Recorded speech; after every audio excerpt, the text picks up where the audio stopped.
Nous vous en parlions la semaine dernière dans notre journal. Les épiceries et les petits commerces de nuit sont dans l'impasse. Un arrêté municipal les oblige à fermer à 22 heures. Selon eux, cette nouvelle réglementation signe carrément leur arrêt de mort. Mais la municipalité reste inflexible. Du coup, l'opposition s'en mêle. Raphaël Durosel, Séverine Kellman. Paulette vit dans ce quartier de Nice depuis de nombreuses années. Chaque soir, elle promène son chien, parfois tard. Savoir que cette épicerie est ouverte toute la nuit la rassure. Quand je vois quelque chose qui ne va pas, hop, je traverse, je viens là. Je dis, tu sais, il y a quelqu'un qui me prépare là-bas. Alors, il me raccompagne et je peux rentrer.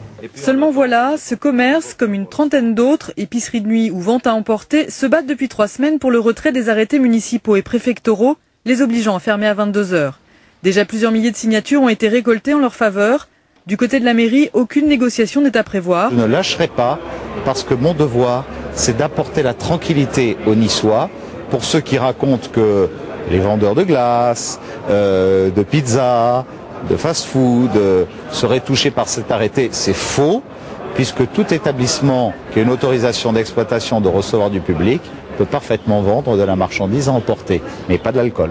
Dans l'opposition, on tente de trouver et de proposer des solutions en vue de maintenir en vie ces petits commerces de proximité. Soit négocier sur l'heure d'ouverture, puisqu'on sait que ces épiceries font 40% de leur chiffre à la fermeture des grandes surfaces, et donc grosso modo entre 22h et 1h du matin.